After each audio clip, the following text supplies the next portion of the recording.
എല്ലാവർക്കും പുതിയൊരു വീഡിയോയിലേക്ക് സ്വാഗതം. ഇന്ന് നമ്മളൊരു കുക്കിംഗ് വീഡിയോ ആയിട്ടാണ് കേട്ടോ വന്നിട്ടുള്ളത്. ഇന്ന് നമ്മളൊരു കലക്കൻ ചിക്കൻ ബിരിയാണിയാണ് ചെയ്യാൻ പോകുന്നത്. അപ്പോൾ ഈ ബിരിയാണി ചെയ്യാനായിട്ട് ഒരുപാട് കുക്കിംഗ് ഒന്നും അറിയേണ്ട കാര്യമില്ല കേട്ടോ. നമ്മൾ ഈ വീഡിയോ നോക്കി അതുപോലെ തന്നെ ഒന്ന് ചെയ്ത് നോക്ക്, സൂപ്പർ ആയിരിക്കും. എല്ലാവർക്കും തീർച്ചയായിട്ടും ഇഷ്ടപ്പെടും. ഇഷ്ടപ്പെട്ടാൽ ചാനൽ സബ്സ്ക്രൈബ് ചെയ്യാൻ മറക്കരുത്. അപ്പോൾ നമുക്ക് വീഡിയോ കാണാം. അപ്പോൾ നമ്മുടെ ചിക്കൻ ബിരിയാണിക്ക് ആദ്യത്തെ സ്റ്റെപ്പ് നമുക്ക് ചിക്കൻ വേണമല്ലോ. ഞാൻ 1 കിലോ ചിക്കനാണ് എടുത്തിട്ടുള്ളത്. ഈ ചിക്കൻ നമ്മുടെ ബിരിയാണിയുടെ പരുവത്തിന് മുറിച്ച് തരാൻ പറഞ്ഞാൽ മതി കേട്ടോ. അപ്പോൾ ആ ഒരു കറക്റ്റ് പരുവത്തിന് അവർ മുറിച്ച് തരും. അപ്പോൾ അധികം ചെറുതുമല്ല അധികം വലുതും അല്ലാത്ത പീസസ് ആയിട്ട് മുറിച്ച് തന്നിട്ടുണ്ട്. ഇത് നമുക്ക് വറുത്തെടുക്കാനുള്ള, നമ്മൾ വറുത്തിട്ടാണ് ഇന്ന് ബിരിയാണി ചെയ്യാൻ പോകുന്നത്. അപ്പോൾ ചിക്കൻ നന്നായിട്ട് കഴുകി ഞാൻ വിനാഗിരി ഒഴിച്ച് വെച്ചിരിക്കുകയാണ് കേട്ടോ. ഒരു അരമണിക്കൂറോളം ഇങ്ങനെ ഇരിക്കും. അപ്പോൾ ചിക്കൻ ഒന്ന് സോഫ്റ്റ് ആവും. അതിന് വേണ്ടിയിട്ടാണ് ഞാൻ അങ്ങനെ ഇട്ട് വെച്ചിട്ടുള്ളത്. അപ്പോൾ ഈ 1 കിലോ ചിക്കന് ഞാൻ എടുത്തിട്ടുള്ളത് ബസ്മതി റൈസാണ് കേട്ടോ.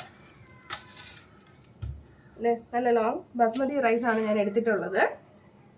ഉണ്ടല്ലോ, ജീരകശാല ആയാലും മതി, ചെറിയ അരി ആയാലും മതി. പക്ഷെ ഞാനിന്ന് ബസ്മതിയാണ് എടുത്തിട്ടുള്ളത്. ഇത് നന്നായിട്ട് കഴുകിയിട്ട് ഒരു 10-15 മിനിറ്റ് ഞാൻ വെള്ളത്തിലിട്ട് വെച്ചേക്കുവാണ്.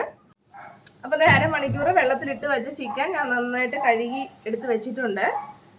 വേണ്ട കഴുകി ഒന്ന് വരഞ്ഞ് വെച്ചിട്ടുണ്ട് കേട്ടോ, നമ്മുടെ മസാല തേച്ച് പിടിപ്പിക്കാനായിട്ട്. അപ്പം നമ്മുടെ ബിരിയാണിയുടെ പരുവത്തിനുള്ള പീസസ് അല്ലാന്നുണ്ടെങ്കിൽ ഒരുപാട് വലിപ്പം കൂടിപ്പോയാൽ നിങ്ങളൊന്ന് മുറിച്ചിട്ട് കൊടുത്താൽ മതി. നമുക്കറിയാമല്ലോ ബിരിയാണി നിന്ന് കിട്ടുന്ന ഒരു പീസിൻ്റെ വലിപ്പം. അപ്പോൾ അതേ നന്നായിട്ട് കഴുകി വെച്ചിട്ടുണ്ട്. ഇനി നമുക്കിതിലോട്ട് മസാല പുരട്ടി കൊടുക്കാം. ഇതിപ്പോൾ 1 കിലോ ചിക്കനാണ്. 1 കിലോ ചിക്കനാണ് ഞാൻ 5 കപ്പ് ബസ്മതി അരി എടുത്തിട്ടുള്ളത്. അപ്പോൾ നമുക്കിത് മസാല പുരട്ടി വെക്കാം. ആദ്യം നമുക്കിതിലേക്ക് മുളക് പൊടി ചേർത്ത് കൊടുക്കാം. ഞാനൊരു 4 സ്പൂൺ മുളക് പൊടി, ഈ ഒരു സ്പൂണിൽ 4 സ്പൂൺ മുളക് പൊടിയാണ് ചേർക്കുന്നത്. 4 സ്പൂൺ മുളക് പൊടി. അതിലേക്ക് 1 സ്പൂൺ കുരുമുളക് പൊടി. അതിലേക്ക് ഒരു അര ടീസ്പൂൺ മഞ്ഞൾപ്പൊടി. പിന്നെ നമ്മുടെ ഇറച്ചിക്ക് ആവശ്യത്തിനുള്ള ഉപ്പിട്ട് കൊടുക്കാം.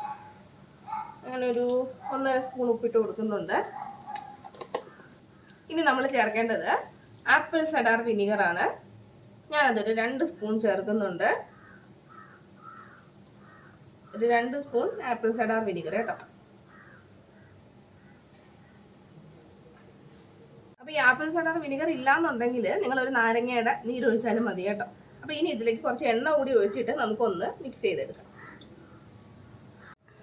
നമ്മൾ കൈ വെച്ച് മിക്സ് ചെയ്തായിരിക്കും കേട്ടോ നല്ലത്. എന്നാലേ നന്നായിട്ട് ആ മസാലയൊക്കെ അതിനകത്തൊന്ന് പിടിച്ചു വരത്തുള്ളൂ. ഒരുപാട് ഡ്രൈ ആവുകയാണെങ്കിൽ കുറച്ചും കൂടി എണ്ണ ഒഴിച്ച് കൊടുത്താൽ മതി കേട്ടോ. എന്നിട്ട് നന്നായിട്ട് ആ മസാലയൊക്കെ ഇതിനായി ചിക്കനകത്ത് തേച്ച് അങ്ങോട്ട് പിടിപ്പിക്കാം.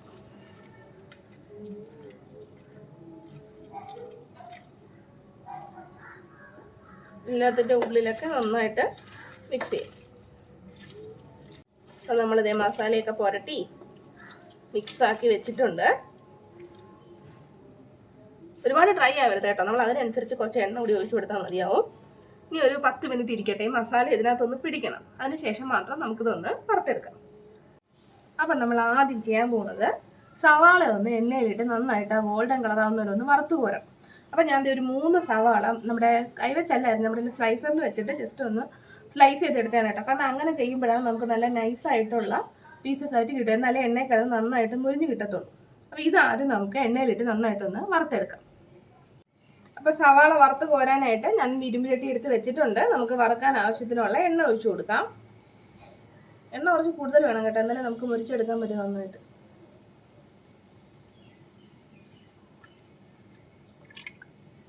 അപ്പോൾ എണ്ണ നന്നായിട്ട് ചൂടായി കഴിഞ്ഞാൽ നമുക്ക് സവാള ഇട്ട് കൊടുക്കാം. കുറേശ്ശെ ഇട്ട് വറുത്തെടുത്താൽ മതി കേട്ടോ. ഒരുപാട് പെട്ടെന്ന് മൊത്തം ഇട്ടാൽ ഒന്നി കരിഞ്ഞു പോവും, അല്ലെങ്കിൽ കുഴഞ്ഞു പോവും. അപ്പം നമുക്ക് ആ കറക്റ്റ് പരുവം കിട്ടണമെങ്കിൽ കുറേശ്ശെ ആയിട്ടിട്ട് വറുത്തെടുക്കണം. പിന്നെ ഇട്ട് കഴിഞ്ഞ ഉടനെ നമ്മൾ ഇറക്കിക്കൊണ്ടിരിക്കണം കേട്ടോ, അല്ലെങ്കിൽ അത് കരിഞ്ഞു പോവും. നല്ല ഗോൾഡൻ ആകുമ്പോഴേക്ക് എടുത്തോണം. അതൊക്കെ നന്നായിട്ട് ശ്രദ്ധിച്ചിട്ട് വേണം ഇതൊന്ന് വറുത്തെടുക്കാൻ. അപ്പോൾ അത് ചെറിയതായിട്ട് ഗോൾഡൻ കളർ ആവാൻ തുടങ്ങിയിട്ടുണ്ട്, അപ്പോഴേ എടുത്തോണം കേട്ടോ, അല്ലെങ്കിൽ ഇനി അത് കരിഞ്ഞു പോകും.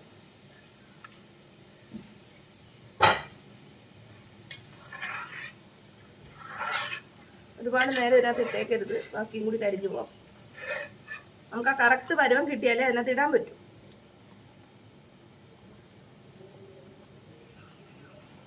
നമുക്കിതുപോലെ ബാക്കി സവാളയും കൂടി ഒന്ന് വറുത്തെടുക്കാം. നമുക്കിനി ബാക്കി സവാള കൂടി ഇടാം.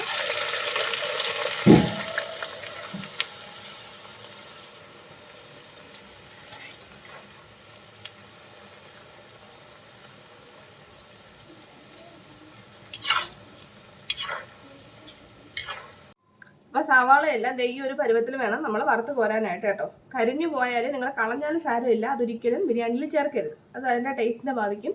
കരിഞ്ഞു പോയാൽ ചേർക്കണ്ട. അപ്പോൾ ഈ ഒരു കറക്റ്റ് പരുവത്തിന് കിട്ടിയാൽ മാത്രം നമ്മൾ ബിരിയാണിലോട്ട് ചേർത്ത് കൊടുത്താൽ മതി. ഇനി ഈ എണ്ണയിൽ തന്നെ നമുക്ക് ചിക്കൻ ഒന്ന് വറുത്തെടുക്കാം. അപ്പോൾ ഇനി നമ്മൾ ചിക്കൻ വറുത്തെടുക്കാൻ പോവുകയാണ്. ഇതിപ്പോൾ ഏകദേശം ഒരു 20-25 മിനിറ്റോളം ആയിട്ടുണ്ട് കേട്ടോ. നമ്മൾ മസാല പുരട്ടി മാറ്റി വെച്ചിട്ട് എത്രത്തോളം ഇരിക്കുന്നോ അത്രയും സമയം നല്ലതാട്ടോ, നന്നായിട്ട് മസാല പിടിക്കാൻ. മിനിമം ഒരു 10 മിനിറ്റെങ്കിലും വെക്കണം. പിന്നെ മസാല നമ്മൾ തേക്കുന്ന സമയത്ത് മസാല ഓവർ ആവാതിരിക്കാൻ ശ്രദ്ധിക്കുക. ഒരുപാട് മസാല ഉണ്ടെങ്കിൽ അത് കുറച്ചെടുത്ത് മാറ്റി വെക്കുക കേട്ടോ, നമുക്ക് ഒരുപാട് മസാല വേണ്ട. അപ്പോൾ ഈ ചിക്കൻ നമുക്കിനി ഇത് നമ്മുടെ ഉള്ളി വറുത്തെടുത്തില്ല, എണ്ണ തന്നെയാണ്, അതിലേക്കിട്ട് വറുത്തെടുക്കാം. എണ്ണ ചൂടായി കഴിഞ്ഞാൽ ആദ്യം നമുക്ക് കുറച്ച് കറിവേപ്പില ഇട്ട് കൊടുക്കാം.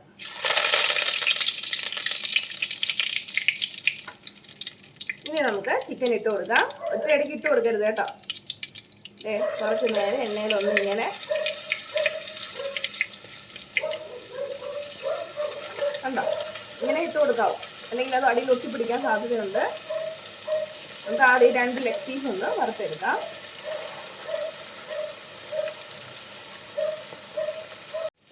ഒരു വശം മുരിഞ്ഞ് കഴിയുമ്പോൾ നമുക്കൊന്ന് തിരിച്ചിട്ട് കൊടുക്കാം. ഒരു വശം നന്നായിട്ട് മുരിഞ്ഞിട്ടുണ്ട്, ഈ വശം കൂടി നന്നായിട്ടൊന്ന് മുരിഞ്ഞ് വരട്ടെ. ചിക്കൻ നന്നായിട്ട് മുരിഞ്ഞിട്ടുണ്ട്. ഇത് നമ്മളിത് വേവിക്കാനൊന്നും പോകണം കേട്ടോ. അപ്പോൾ ഇത് നന്നായിട്ട് മുരിച്ചെടുക്കുക, കരിഞ്ഞു പോരുത് കേട്ടോ, അത്രേ ഉള്ളൂ. ഇനി ബാക്കി പീസും കൂടി നമുക്ക് ഇതേപോലെ ഇട്ടൊന്ന് വറുത്തെടുക്കാം.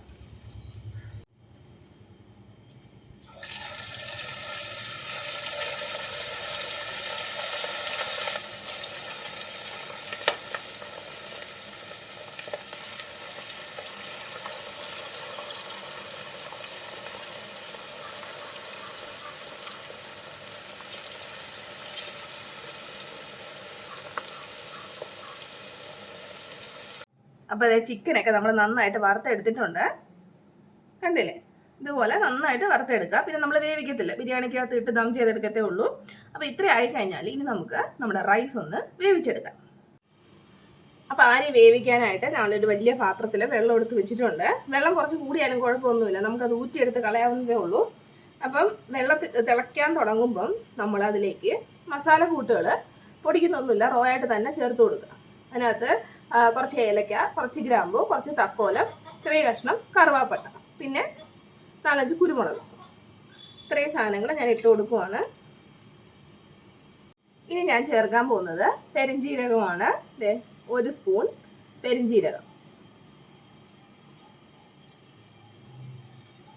ഇനി ഞാൻ ഇതിനകത്ത് ഇടാൻ പോകുന്നത് ബേലീസാണ്, ഉണങ്ങിയ ബേലീസാണ്, നമ്മുടെ വയനയില, അതും കൂടി ഞാൻ ഇടാൻ പോവുകയാണ്. ഇതെല്ലാം കൂടെ കിടന്ന് നന്നായിട്ടൊന്ന് തിളക്കട്ടെ. ഇനി ഇതിലേക്ക് ഒരു സാധനം കൂടി നമുക്ക് ചേർക്കാനുണ്ട്, തക്കാളി. ഇതേപോലെ വട്ടത്തിൽ അരിഞ്ഞ് വെച്ച തക്കാളിയാണ്. അതെന്തിനാന്ന് ചോദിച്ചാൽ നമ്മുടെ ഈ അരി ഒന്നും മുട്ടിപ്പിടിക്കാതിരിക്കാൻ വേണ്ടിയിട്ടാണ്. അതും കൂടി നമുക്ക് ഇട്ട് കൊടുക്കാം. ഒരെണ്ണം മതി കേട്ടോ, ഒരു തക്കാളി. ഇനി ഞാൻ ഉപ്പിടാൻ പോവുകയാണ്. ഇതിലേക്ക് ഒരു 3 സ്പൂൺ ഉപ്പാണ് ഞാൻ എടുത്തിട്ടുള്ളത്, അത് ഇട്ട് കൊടുക്കുക. ഇനി നമുക്ക് അരി ഇട്ട് കൊടുക്കാം. ഉപ്പിട്ടതിന് ശേഷം ഒന്ന് ഇളക്കി കൊടുക്കുക. കൂടില്ല കേട്ടോ, നമ്മൾ ഊറ്റി എടുക്കുന്നതുകൊണ്ട് ഉപ്പ് കൂടാൻ സാധ്യതയില്ല. റൈസ് ഇട്ട് കൊടുക്കാം. പെട്ടെന്ന് വേവും കേട്ടോ, നമ്മൾ കുറച്ച് വെള്ളത്തിൽ കുതിർത്ത് വെച്ചത് കൊണ്ട് തന്നെ ഒരുപാട് സമയമൊന്നും എടുക്കത്തില്ല, പെട്ടെന്ന് നമുക്ക് വെന്ത് കിട്ടും. അപ്പം നമ്മൾ അരി ഇട്ട് കൊടുത്തിട്ടുണ്ട്. ഇനി കൂടെ നിൽക്കണം കേട്ടോ, പെട്ടെന്ന് ഇത് വെന്ത് പോകും. അരി തിളച്ച് മേലോട്ട് വരും. ഇനി ഇതേ 1 സ്പൂൺ എണ്ണ ഞാൻ ഒഴിച്ചു കൊടുക്കുവാണ്. ഇനി ഇതിലേക്ക് 1 സ്പൂൺ നെയ്യ് കൂടി നമുക്ക് ഒഴിച്ചു കൊടുക്കാം. അപ്പോൾ നമ്മുടെ അരി നന്നായിട്ട് വെന്തിട്ടുണ്ട് കേട്ടോ. ഇനി നമുക്ക് കോരിയെടുക്കാം. ഈ മേലോട്ട് വന്നു കഴിഞ്ഞാൽ പിന്നെ അധികം തിളപ്പിക്കരുത്, കുഴഞ്ഞു പോകും. നമുക്ക് ഫ്ലെയിം ഓഫ് ചെയ്തിട്ട് ഇതൊന്ന് ഊറ്റിയെടുക്കാം. നമ്മുടെ അരി 3/4 പരുവ 90% വെന്തിട്ടുണ്ട്. അപ്പോഴത്തേക്ക് ഞാൻ ഊറ്റിയെടുത്തിട്ടുണ്ട്. ഇനി കുറച്ച് ഈ ചൂടി തന്നെ ഇരുന്ന് വെന്തോളും. പിന്നെ നമ്മൾ ദമ്മൊക്കെ ചെയ്തെടുക്കുകയാണല്ലോ, അപ്പോൾ ഇത്രയും മതിയാവും. ഇനി നമ്മൾ ബിരിയാണി മസാല തയ്യാറാക്കാൻ പോവുകയാണ്. അപ്പം ഞാനൊരു കുക്കറാണ് എടുത്തിട്ടുള്ളത്. ഇതിനകത്ത് തന്നെ ദം ചെയ്യാമല്ലോ, അതുകൊണ്ട് ഞാനൊരു കുക്കർ തന്നെ എടുത്തിട്ടുള്ളത്.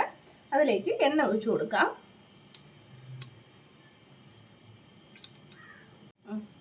എണ്ണ ചൂടായി കഴിഞ്ഞാൽ അതിലേക്ക് ഒരു 4 സവാള അരിഞ്ഞത് ചേർത്ത് കൊടുക്കാം.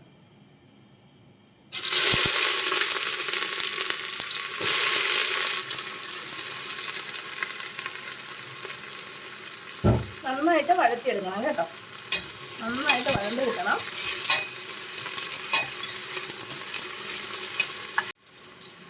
നമുക്ക് കുറച്ച് ഉപ്പും കൂടി ഇട്ട് കൊടുക്കാം. പെട്ടെന്നൊന്ന് വഴന്ന് കിട്ടട്ടെ.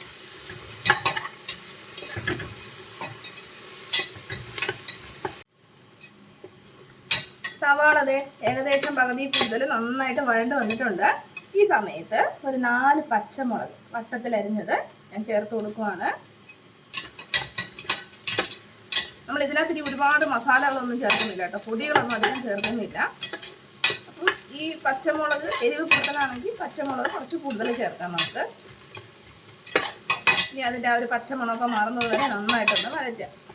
നമ്മുടെ സവാളയും പച്ചമുളകൊക്കെ നന്നായിട്ട് വഴണ്ട് വന്നിട്ടുണ്ട്. മുളകൊക്കെ പൊള്ളി നന്നായിട്ട് വഴറ്റിട്ടുണ്ട്. ഇനി ഇതിലേക്ക് 1 സ്പൂൺ ഇഞ്ചി വെളുത്തുള്ളി നന്നായിട്ട് ചതച്ചെടുക്കണം, അല്ലെങ്കിൽ പേസ്റ്റ്. ഇനി അതിൻ്റെ ഒരു പച്ചമണം മാറുന്നവരെ ഒന്ന് വഴറ്റി കൊടുക്കാം. അപ്പോൾ ഇഞ്ചിയുടെയും വെളുത്തുള്ളിയുടെയൊക്കെ പച്ചമുളകൊക്കെ മാറി ഒന്ന് മൂത്ത് വന്നിട്ടുണ്ട്. ഈ സമയത്ത് ഒരു 2 തക്കാളി മുറിച്ചത് ഇതിലേക്ക് ചേർത്ത് കൊടുക്കാം. തക്കാളി നന്നായിട്ടൊന്ന് വഴണ്ട് വരട്ടെ. ഇതിലോട്ട് ഇനി ഒരു 1/4 മുതൽ അര വരെ ടീസ്പൂൺ മഞ്ഞൾപ്പൊടിയെ കുറച്ച് മതി, ഒരല്പം നമുക്കൊന്ന് ചേർത്ത് കൊടുക്കാം. നന്നായിട്ടൊന്ന് വഴറ്റി കൊടുക്കാം. തക്കാളി നന്നായിട്ട് വഴണ്ടിട്ടുണ്ട്. ഇനി നമുക്ക് മല്ലിയില ചേർത്ത് കൊടുക്കാം.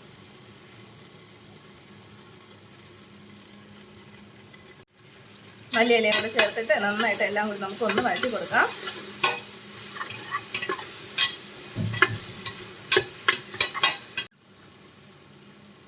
അപ്പോൾ നമ്മുടെ സവാളയും തക്കാളിയും എല്ലാം വഴണ്ട് എണ്ണയൊക്കെ നന്നായിട്ട് തെളിഞ്ഞ് വന്നിട്ടുണ്ട്. ഈ സമയത്ത് നമുക്ക് തൈര് ചേർത്ത് കൊടുക്കാം. 1 കപ്പ് തൈരാണ് ഞാൻ എടുത്തിട്ടുള്ളത്.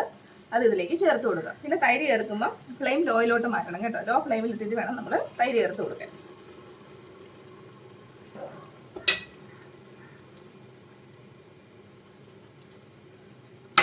ഇത് നന്നായിട്ടൊന്ന് മിക്സ് ചെയ്ത് കൊടുക്കാം.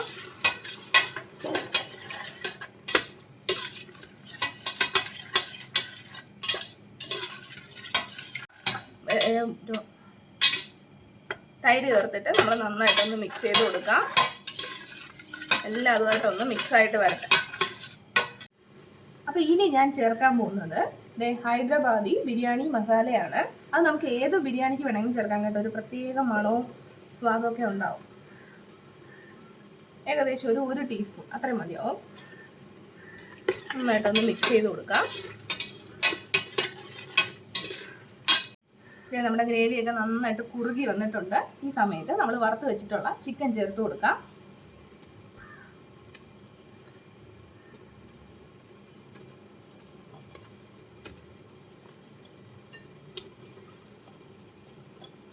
ചിക്കൻ പീസുകൾ ചേർത്ത് കൊടുത്തിട്ട് എല്ലാം കൂടി നന്നായിട്ടൊന്ന് മിക്സ് ചെയ്ത് കൊടുക്കാം. എല്ലാം കൂടി ഒന്ന് മിക്സ് ചെയ്തെടുക്കാം. നമ്മുടെ ചിക്കനിലൊക്കെ ആ ഗ്രേവി നന്നായിട്ടൊന്ന് പിടിക്കട്ടെ. അതിനുശേഷം നമുക്ക് ചോറിട്ട് കൊടുക്കാം. മസാലയൊക്കെ നമ്മുടെ ചിക്കനിൽ നന്നായിട്ട് പിടിച്ചിട്ടുണ്ട്. ഇനി നമുക്ക് ഇതിൻ്റെ മേളിലേക്ക് ചോറിട്ട് കൊടുക്കാം.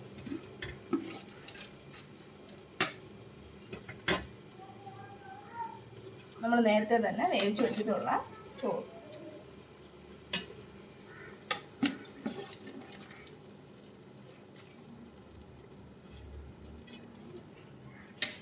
ചോറെല്ലാം നമ്മൾ അതിൻ്റെ മേളിൽ ഇട്ട് കൊടുത്തിട്ടുണ്ട്. ഇനി അതിൻ്റെ മേളിലേക്ക് നമ്മൾ നെയ്യിൽ വറുത്തെടുത്ത അണ്ടിപ്പരിപ്പും കിസ്മിസും അതും കൂടി ഇട്ട് കൊടുക്കാം. ഇനി നമ്മൾ ഇടാൻ പോകുന്നത് പൈനാപ്പിൾ ആണ്. അതും കൂടി ഇട്ട് കൊടുക്കാം. ചെറുതായിട്ട് മുറിച്ച പൈനാപ്പിൾ.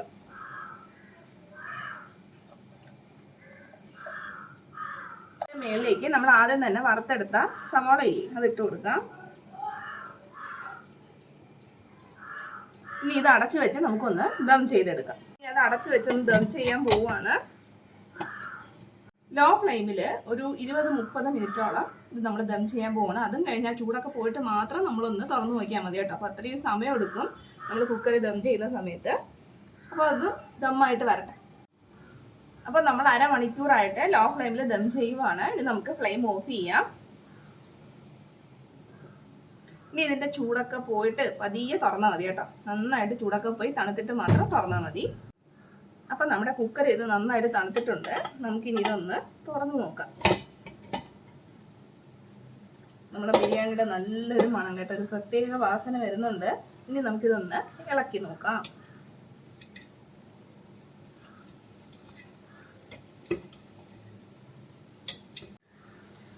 നമ്മുടെ ചിക്കൻ ബിരിയാണി കിടിലമായിട്ട് വന്നിട്ടുണ്ട് കേട്ടോ. നല്ല മണമാണ്, ഇവിടെ നിൽക്കാൻ പറ്റാത്ത അത്ര വാസനയാട്ടോ.